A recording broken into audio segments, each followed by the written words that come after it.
Everyone, welcome back to my channel.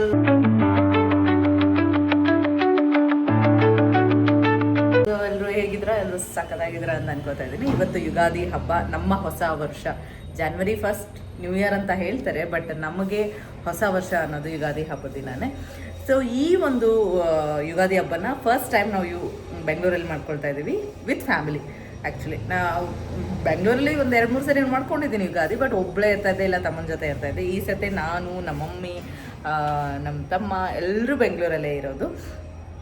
So ಈ ಯುಗಾದಿ ಹಬ್ಬದ vlog ಇದು. ಇವತ್ತಿನ ದಿನ ಹೇಗಿರುತ್ತೆ ಏನು, actually kind of a daily vlog ಥರನೇ. ಸೊ ಅದನ್ನೆಲ್ಲ ನಿಮಗೆ ತೋರಿಸ್ತೀನಿ. ಆ್ಯಂಡ್ ಇವಾಗ ನಾನು ತೋರಿಸ್ತಾ ಇರೋದು ನನ್ನ ಮಮ್ಮಿ. ಮಾಮ, ಫಸ್ಟ್ ಟೈಮ್ ಬೆಂಗಳೂರಲ್ಲಿ ಯುಗಾದಿ ಹಬ್ಬ. ಫಸ್ಟ್ ಟೈಮ್ ಯುಗಾದಿ ಹಬ್ಬ ನಮ್ಮ ಸಿಂಧೂರಲ್ಲಿ ಬಿಟ್ಟು ಬೆಂಗಳೂರಲ್ಲಿ ಮಾಡ್ತಾ ಇದ್ದೀವಿ. ಆ್ಯಕ್ಚುಲಿ ಯಾವಾಗಲೂ ಹೆಂಗಂದ್ರೆ ನಮ್ಮಮ್ಮ ಅಲ್ಲಿರ್ತಿದ್ರು, ಇಲ್ಲಾಂದ್ರೆ ನಾವಿಲ್ಲಿರ್ತಿದ್ವಿ, ಇಲ್ಲಾಂದ್ರೆ ನಾವು ಅಲ್ಲಿ ಹೋಗಿರ್ತಿದ್ವಿ. ಬಟ್ ಈ ಸರ್ತಿ ಸ್ವಲ್ಪ ನಮ್ಮ ಮಮ್ಮಿಗೆ ಇಲ್ಲೇ ಮಾಡ್ಕೊಳ್ಳೋಣ ಎಲ್ಲರೂ ಸೇರ್ಕೊಂಡು ಅಂತ ಹೇಳ್ಬಿಟ್ಟು ಹೆಂಗೋ ಒಂದು ಫೋರ್ಸ್ ಮಾಡಿ ಮಾಡ್ತಾ ಇದ್ವಿ. ಇವಾಗ ನಮ್ಮಮ್ಮ ಆಲ್ರೆಡಿ ಸ್ಟಾರ್ಟ್ ಮಾಡಿದ್ದಾರೆ ಏನು ಅಡುಗೆಗೆ. ಇವತ್ತಿನ ವಿಶೇಷ ಏನಂದರೆ ಬೇವು, ಎಲ್ಲ ಹಣ್ಣು, ಆಮೇಲೆ ಏನಂತ ಹೇಳ್ತಾರೆ ಮಾವಿನಕಾಯಿ, ಏನೇನೆಲ್ಲ ಹಾಕ್ಬಿಟ್ಟು ಒಂದು ಬೇವು ಜ್ಯೂಸ್ ಥರ ಇರುತ್ತೆ, ಅದು ಜ್ಯೂಸ್ ಮಾಡ್ತಾರೆ. ಅದು ಆ್ಯಕ್ಚುಲಿ ನನಗೆ ಗೊತ್ತಿಲ್ಲ ಹೆಂಗೆ ಮಾಡೋದೇನು ಅಂತಲೂ. ಇವತ್ತು ತೋರಿಸ್ತೀನಿ, ಮಾಡಬೇಕಾದ್ರೆ ತೋರಿಸ್ತೀನಿ. ಅದು ನಮ್ಮ ಕಡೆ ವಿಶೇಷ, ಬೇವು ಕುಡಿಬೇಕು ಅನ್ನೋದು ಯುಗಾದಿ ದಿನ ಅದೊಂದು ಪ್ರತ್ಯೇಕವಾಗಿ ಮಾಡ್ತಾರೆ ಅದಕ್ಕೆ ಅಂತಲೇ. ಆಮೇಲೆ ಹೋಳಿಗೆ ಮಾಡ್ತಿದ್ದಾರೆ, ಒಬ್ಬಟ್ಟು ಮಾಡ್ತಾಯಿದ್ದಾರೆ. ಅದಾದಮೇಲೆ ಸೌತೆಕಾಯಿ ಪಲ್ಯ ಮಾಡ್ತಾಯಿದ್ದಾರೆ ಒಬ್ಬಟ್ಟು ಜೊತೆ ತಿನ್ನೋಕ್ಕೆ. ಅದಾದಮೇಲೆ ಅನ್ನ ಸಾರು ಆ್ಯಸ್ ಯೂಶ್ವಲ್. ಸೊ ಇದೆಲ್ಲ ಅಡುಗೆ ಮಾಡಿಬಿಟ್ಟು ಊಟ ಮಾಡಿ ದೇವರಿಗೆ ಪೂಜೆ ಮಾಡಿ ಮಾಡೋದೇ ಯುಗಾದಿ ಹಬ್ಬ. ಸೊ ನಿಮ್ಮೆಲ್ಲರಿಗೂ ಯುಗಾದಿ ಹಬ್ಬದ ಹಾರ್ದಿಕ ಶುಭಾಶಯಗಳು. ಸೊ ನನ್ನ ಜೊತೆಗೆ ಯುಗಾದಿ ಹಬ್ಬನ ನೀವು ಸೆಲೆಬ್ರೇಟ್ ಮಾಡ್ಕೊಳ್ಳಿ ಅಂತ ಹೇಳ್ತಾ ಲೆಟ್ಸ್ ಬಿಗಿನ್. ಅಮ್ಮ ಬೆಳಗ್ಗೆನೇ ಎದ್ಬಿಟ್ಟು ಆಲ್ರೆಡಿ ಪೂಜೆ ಎಲ್ಲ ಮಾಡಿಬಿಟ್ಟಿದ್ರು. ಸೊ ನಾ ಎದ್ದೇಳೋಷ್ಟರಲ್ಲೇ ಪೂಜೆನೇ ಕೂಡ ಆಗಿಬಿಟ್ಟಿತ್ತು. ಸೊ ನಮ್ಮ ಮನೆಯ ಪುಟ್ಟ ದೇವಸ್ಥಾನ, ತುಂಬ ಕಡಿಮೆ ದೇವರುಗಳಿದೆ, ಬಟ್ ಮನಸ್ಸಿಗೆ ತುಂಬ ಖುಷಿ ಕೊಡುತ್ತೆ. ದೇವರ ಪ್ರಸಾದಕ್ಕೆ ಸ್ವಲ್ಪ ಬೇವಿನ ಹೂವು, ಹಾಗೆ ಸ್ವಲ್ಪ ಬೆಲ್ಲ. ಜೀವನದಲ್ಲಿ ಸಿಹಿ ಕಹಿ ಎರಡೂ ಸಮನಾಗಿರಲಿ ಅಂತ. ಏನಮ್ಮ? ಜೀವನದಲ್ಲಿ ಸಿಹಿ ಕಹಿ ಅಂದರೆ ಯಾರು ಕಹಿ ಬೇಡ ಅಂತಾರ, ಬಟ್ ಜೀವನದಲ್ಲಿ ಸಿಹಿ ಕಹಿ ಎರಡೂ ಇರ್ತಾವಲ್ಲ, ಎರಡನ್ನೂ ಸಮನಾಗಿ ಅನ್ಭವಿಸ್ಬೇಕು. ಅದು ಇದು ಬೆಲ್ಲ ಸಿಹಿ, ಇದು ಬೇವು ಕಹಿ, ಎರಡೂ ಸೇರಿಬಿಟ್ಟು ಇದ್ರೇ ಜೀವನ. ಜೀವನದಲ್ಲಿ ಕಹಿಗಿಂತ ಸಿಹಿ, ಅದಕ್ಕೆ ಜಾಸ್ತಿ ಬೆಲ್ಲ ಹಾಕಿದ್ದೀನಿ. ಹೆಂಗೆ ಕಹಿನೂ ಬಂದರೂ ಅನುಭವಿಸ್ಬೇಕು, ಸಿಹಿನೂ ಬಂದರೂ ಅನುಭವಿಸ್ಬೇಕು, ಅದೇ ಸಮರಸ ಜೀವನ. ಅದು ನಿಜನೇ. ಇವಾಗ ಹೂರ್ಣ ರೆಡಿ ಆಗ್ತಿದೆ. ನಮ್ಮಮ್ಮ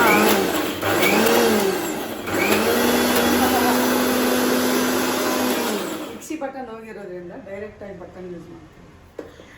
ನಾನು ಬೇವು ಮಾಡೋದು ನಿಮಗೆ ತೋರಿಸ್ತೀನಿ ಅಂತ ಹೇಳಿದ್ದೆ, ಬಟ್ ನಮ್ಮಮ್ಮ ಆಲ್ರೆಡಿ ಮಾಡಿ ಇಟ್ಬಿಟ್ಟಿದ್ದಾರೆ, ಫ್ರಿಜ್ಜಲ್ಲಿ ಇಟ್ಬಿಟ್ಟಿದ್ದಾರಂತೆ. ನಾನು ತೋರಿಸ್ತೀನಿ ರೀ ಬೇವು ಹೇಗಿರುತ್ತೆ ಅಂತ ನೋಡಿ. ಸರಿ ನೋಡಿ, ಬೇವು ಅಂದರೆ ಇದೆ, ರೆಡಿ ಆಗಿಬಿಟ್ಟಿದೆ ಆಲ್ರೆಡಿ. ಮಮ್ಮಿ ಇದೇನೇ ಹೆಂಗೆ ಮಾಡೋದು ಹೇಳು? ವಾಡಂಬಿ, ದ್ರಾಕ್ಷಿ, ಬಾದಾಮಿ, ಕೇರ್ ಬೀಜ, ಪಿಸ್ತ ಎಲ್ಲಾನು ಮಿಕ್ಸಿಗೆ ಪೌಡ್ರ್ ಮಾಡ್ಕೋಬೇಕು. ಅದನ್ನು ಪೌಡ್ರ್ ಮಾಡ್ಕೊಂಡು ಅದಕ್ಕೆಲ್ಲ ಮತ್ತೆ ಬೆಲ್ಲ ನೆನೆ ಹಾಕ್ಬೇಕು.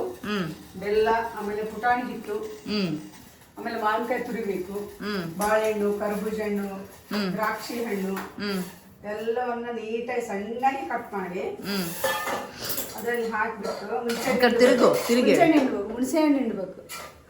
ಹುಣಸೆ ಹಣ್ಣು ಹಿಂಡಿ ಮಾವಿನಕಾಯಿ ತುರಿದು ಹಾಕಿ ಎಲ್ಲ ಕರ್ಬೂಜ ಹಣ್ಣು, ಬಾಳೆಹಣ್ಣು, ದ್ರಾಕ್ಷಿ ಹಣ್ಣು ಎಲ್ಲ ಹಾಕಿ ಮಿಕ್ಸ್ ಮಾಡಿಬಿಡೋದು ಅಷ್ಟು. ಸೊ ಆ ಒಂದು ಬೇವು ಮಾಡೋದು ಹೆಂಗೆ ಅಂತಂದರೆ, ಎಲ್ಲ ಒಂದು ಡ್ರೈ ಫ್ರೂಟ್ಸ್ ಏನಿದೆ ಅದನ್ನು ಫುಲ್ ಮಿಕ್ಸಿಗೆ ಹಾಕೊಂಡು ಪೌಡರ್ ಮಾಡ್ಕೋಬೇಕು. ಅದಾದಮೇಲೆ ಪುಟಾಣಿ ಹಿಟ್ಟನ್ನು ಕೂಡ ಅದ್ರ ಜೊತೆ ಮಿಕ್ಸ್ ಮಾಡಿಕೊಂಡು ನೀರಲ್ಲಿ ಮಿಕ್ಸ್ ಮಾಡಿಬಿಡ್ಬೇಕು. ಸ್ವಲ್ಪ ಹುಳಿಗೋಸ್ಕರ ಹುಣಸೆ ಹಣ್ಣಿಂದು ಸ್ವಲ್ಪ ರಸ ಏನಿರುತ್ತೆ ಅದನ್ನು ಹಾಕಬೇಕು. ಆ್ಯಂಡ್ ಅದರೊಳಗಡೆ ಸ್ವಲ್ಪ ಮಾವಿನಕಾಯಿನ ತುರಿದ್ಬಿಟ್ಟು ಹಾಕಬೇಕು. ಹಾಗೆ ಎಲ್ಲ ಫ್ರೂಟ್ಸ್, ಏನೇನು ಫ್ರೂಟ್ಸ್ ಇದೆ ಆ ಫ್ರೂಟ್ಸ್ನ ಕೂಡ ಚಿಕ್ಕ ಚಿಕ್ಕದಾಗಿ ಕಟ್ ಮಾಡ್ಕೊಂಡ್ಬಿಟ್ಟು ಅದರಲ್ಲಿ ಹಾಕ್ಬಿಟ್ಟು ಮಿಕ್ಸ್ ಮಾಡಿ ಫ್ರಿಜ್ಜಲ್ಲಿ ಇಟ್ಬಿಟ್ರೆ ಮುಗೀತು. ಬೇವಿನ ಹೂವು ಹಾಕೋದು ಮಾತ್ರ ಮರಿಬೇಡಿ, because that is the speciality ಅನ್ನೋದು. Okay, that's a speciality of this ಏನಂತ ಹೇಳ್ತಾರೆ, ಈ ಒಂದು ಬೇವಿನ ಸ್ಪೆಷಾಲಿಟಿನೇ ಅದು. ಸಿಹಿ, ಸ್ವಲ್ಪ ಕಹಿ.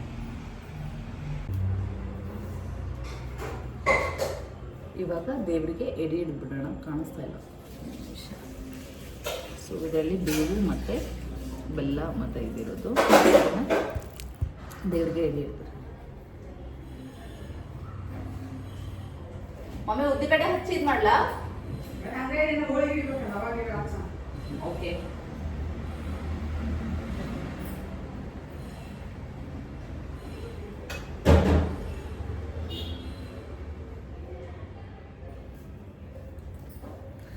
ಇವಾಗ ದೇವ್ರಿಗೂ ಕೂಡ ಬೇವನ್ನ ಕೊಟ್ಟಿದ್ದಾಯ್ತು.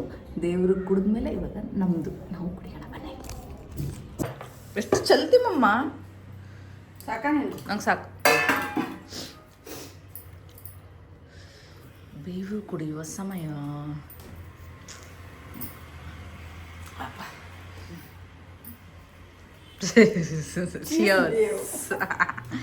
ಚಿಯರ್ಸ್ ವಿತ್ ಬೇವು ಅಂತೆ. ಹಾಂ, ಸೂಪರ್ ಆಯ್ತಲ್ಲ, ಮಸ್ತಾಗೈತಿ. ಟೇಸ್ಟ್ ಬಂದೈತಿ. ನನಗೆ ಹಸುವಾಗಿದೆ, ನಮ್ಮಮ್ಮ ಇನ್ನೂ ಅಡುಗೆ ಮಾಡಿಲ್ಲ. ಇವತ್ತು ಬ್ರೇಕ್ಫಾಸ್ಟ್ ಸ್ಕಿಪ್. ಸೊ ಹಬ್ಬ ಇರೋದ್ರಿಂದ ನಮ್ಮಮ್ಮ ಡೈರೆಕ್ಟಾಗಿ ಹಬ್ಬದ ಊಟ ಮಾಡೋಣ ಅಂತ ಹೇಳ್ಬಿಟ್ಟು ಬ್ರೇಕ್ಫಾಸ್ಟ್ ಸ್ಕಿಪ್ ಮಾಡಿಬಿಟ್ಟಿದ್ರು. ಆ್ಯಂಡ್ ಸೊ ಹಾಗಾಗಿ ತುಂಬ ಹಸುವಾಗ್ಬಿಟ್ಟಿದೆ. ಸೊ ಇವಾಗ ನಮ್ಮಮ್ಮ ಸಪೋರ್ಟ್ ಮಾಡಿಬಿಡ್ತಾರೆ. ಸೊ ನಾನು ಬೇಗ ಸೊಂಡಿಗೆ ಕಡಿಬೇಕಂತ. ಸೊಂಡಿಗೆ ನಮ್ಮ ಕಡೆ ಸೊಂಡಿಗೆ ಅಂತಾರೆ, ಈ ಕಡೆ ಎಲ್ಲ ಪಾಪಡ್, ಹಪ್ಪಳ, ಪಾಪಡ್ ಅಂತಾರೆ ಯೂಶ್ವಲಿ. ನಮ್ಮ ಕಡೆ ಸೊಂಡಿಗೆ.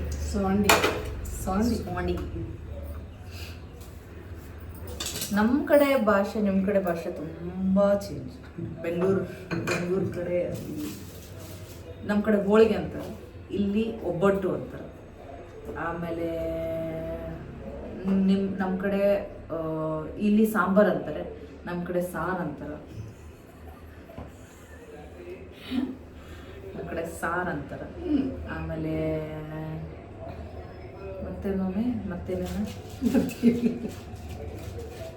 ಆಮೇಲೆ ನಮ್ಮ ಕಡೆ ಬ್ಯಾಳೆನೂ ಅಂತಾರೆ, ಬ್ಯಾಳೆ ಅಂತಾರೆ ಸಾಂಬಾರಿಗೆ. ಇಲ್ಲಿ ಸೊಪ್ಪು ಸಾರು ಇಲ್ಲಿ ಸೊಪ್ಪು ಸಾರು ಅಂತಾರೆ. ನಮ್ಮ ಕಡೆ ಎಲ್ಲ ಬ್ಯಾಳೆ ಅಂತಾರೆ, ಪಾಲಕ್ ಬ್ಯಾಳೆ. ಆಮೇಲೆ ಮಲ್ಕೋತಿಯ ಅಂತಾರೆ, ಇಲ್ಲಿ ಮಲ್ಕೋತಿ ಅಂದರೆ ನಮ್ಮ ಕಡೆ ಎಲ್ಲ ಮಕ್ಕಂತಿ ಅಂತಾರೆ. ಸೊ ಅಪ್ಪ ತುಂಬ ಡಿಫ್ರೆನ್ಸ್.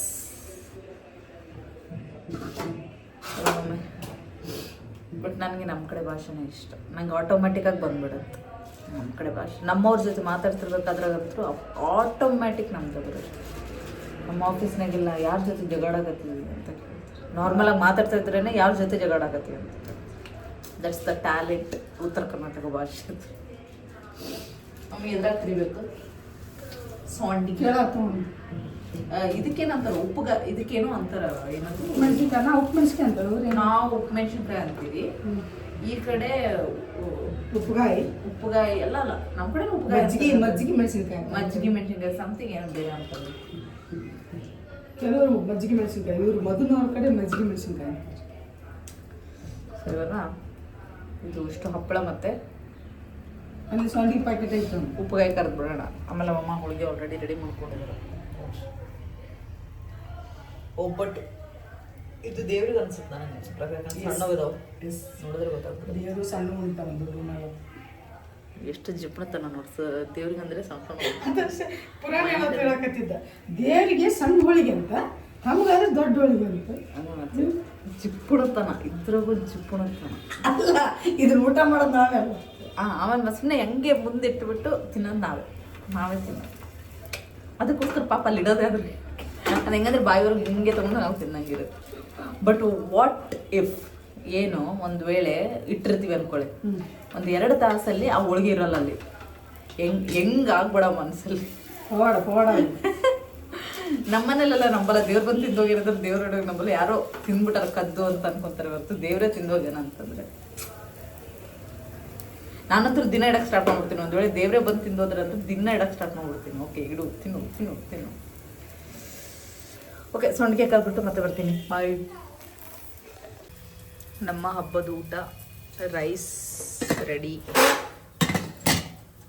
ಹಪ್ಪಳ ರೆಡಿ,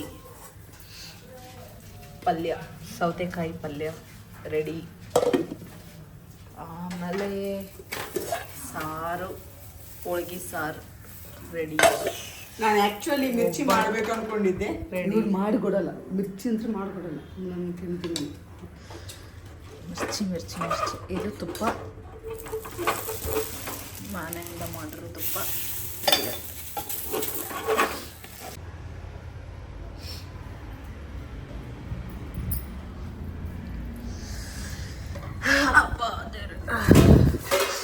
ಊಟ ಮಾಡುವ ಸಮಯ.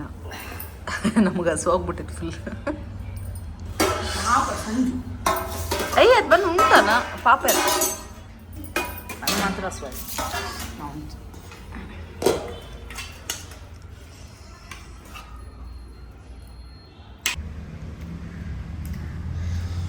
ಹಬ್ಬದ ಊಟ ರೆಡಿ, ಮಾಡಿದವರು ರೆಡಿ.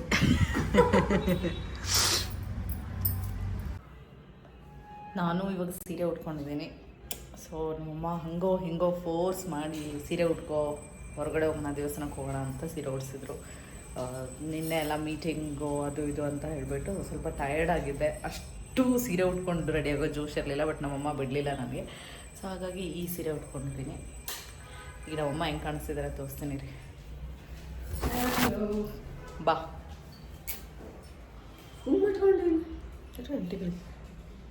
ಕಾಣಿಸ್ತಾ ಇದೆಯಲ್ಲ, ನಮ್ಮಮ್ಮಗೆ ಟಿಕ್ಕಳಿ ಕಾಣಿಸ್ತಾ ಇದೆ ಇಲ್ವಾ? ಕೀಳಿತಮ್ಮ ನಮ್ಮ ಮಾತಾಶ್ರೀ 3 ಬೊಟ್ಟಿ ಬಿತ್ತಚ್ಕೊಂಡು. ಓಕೆ, ಚೌಡೇಶ್ವರಿ ದೇವಸ್ಥಾನಕ್ಕೆ ಹೋಗಿ ಬರ್ತೀವಿ. ಹೊಸ ವರ್ಷ ಎಲ್ಲರಿಗೂ ಒಳ್ಳೇದು ಮಾಡಲಿ ಅಂತ. ಸೊ ಈಗ ಚೌಡೇಶ್ವರಿ ಗುಡಿಗೆ ಹೋಗ್ಬಿಟ್ಟು ದೇವರ ದರ್ಶನವನ್ನು ತಗೊಂಡು ಎಲ್ಲ ಒಳ್ಳೇದಾಗಲಿ ಅಂತ ಕೋರ್ಕೊಂಡು ಬರುವ.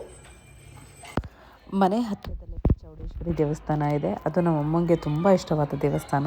ಸೊ ಆ ದೇವಸ್ಥಾನಕ್ಕೆ ಬಂದುಬಿಟ್ಟು ಅಮ್ಮ ನಾನು ಪೂಜೆ ಎಲ್ಲ ಮುಗಿಸ್ಕೊಂಡ್ವಿ. ದೇವರ ದರ್ಶನ ಕೂಡ ಆಯಿತು. ಹಾಗೆ ನಮ್ಮ ಮನೆ ಮುಂದುಗಡೆನೇ ಒಂದು ಗಣೇಶ ಟೆಂಪಲ್ ಇದೆ, ಹಾಗೆ ಶಿವ ಟೆಂಪಲ್ ಇದೆ. ಸೊ ಅಲ್ಲಿಗೂ ಕೂಡ ಹೋಗಿದ್ವಿ. ಹೋಗ್ಬಿಟ್ಟು ಎಲ್ಲ ದೀಪ ಹಚ್ಬಿಟ್ಟು ದೇವರ ಆಶೀರ್ವಾದ ತಗೊಂಡು ಎಲ್ಲರಿಗೂ ಒಳ್ಳೇದು ಮಾಡು ದೇವ್ರೆ ಅಂತ ಹೇಳಿಬಿಟ್ಟು ಬಂದ್ವಿ. ತುಂಬ ನೆಮ್ಮದಿ ಅನಿಸುತ್ತೆ ದೇವಸ್ಥಾನಗಳಿಗೆ ಹೋದರೆ. ಅಥವಾ ಬಿಕಾಸ್ ನಮಗೆ ದಿನ ಹೋಗೋಕ್ಕಾಗಲ್ಲ, ಈ ಥರ ಹಬ್ಬ ಹರಿದಿನಗಳಲ್ಲಿ ಮಾತ್ರನೇ ಹೋಗೋಕ್ಕಾಗೋದು. ಸೊ ಆ ಒಂದು ಸ್ವಲ್ಪ ಹೊತ್ತಿಗೆ ಹೋದರೂ ಕೂಡ ಮನಸ್ಸಿಗೆ ಏನೋ ಒಂಥರ ನೆಮ್ಮದಿ. ನಮ್ಮಮ್ಮಗೆ ದೇವಸ್ಥಾನಕ್ಕೆ ಹೋಗೋದು, ಅಲ್ಲಿ ಕೂತ್ಕೊಂಡು ಪೂಜೆ ಮಾಡಿ ಬರೋದು ಅಂದರೆ ತುಂಬ ಇಷ್ಟ. ಹೇಗೋ ನನಗೂ ಸ್ವಲ್ಪ ಕರ್ಕೊಂಡು ಹೋದರು ಇವತ್ತು. ಇದಾದಮೇಲೆ ನನಗೆ ವೀಡಿಯೋಸ್ ಮಾಡೋಕ್ಕಾಗಲಿಲ್ಲ, ಬಿಕಾಸ್ ತುಂಬ ಟಯರ್ಡ್ ಆಗಿಬಿಟ್ಟಿತ್ತು, ಹುಷಾರು ಬೇರೆ ಇರಲಿಲ್ಲ. ಸೊ ಹಾಗಾಗಿ ಈ ವಿಡಿಯೋನ ನಾನು ಇಲ್ಲಿಗೆ ಎಂಡ್ ಮಾಡ್ತೀನಿ. ಒನ್ಸ್ ಅಗೇನ್ ಎಲ್ಲರಿಗೂ ದೇವರು ಒಳ್ಳೆಯದು ಮಾಡಲಿ ಈ ಯುಗಾದಿ ಹಬ್ಬದ ದಿನ ಅಂತ ಹೇಳ್ತಾ, ಹೀಗೆ ನನ್ನ ವಿಡಿಯೋಗಳಿಗೆ ಸಪೋರ್ಟ್ ಮಾಡ್ತಾ ಇರಿ, ಸಬ್ಸ್ಕ್ರೈಬ್ ಮಾಡಿ, ಲೈಕ್ ಮಾಡಿ, ಹಾಗೆ ನಿಮ್ಮ ಫ್ರೆಂಡ್ಸ್ ಹತ್ರನೂ ಶೇರ್ ಮಾಡ್ತಾ ಇರಿ ಅಂತ ಹೇಳ್ತಾ ಎಲ್ಲರಿಗೂ thank you so much for watching my video.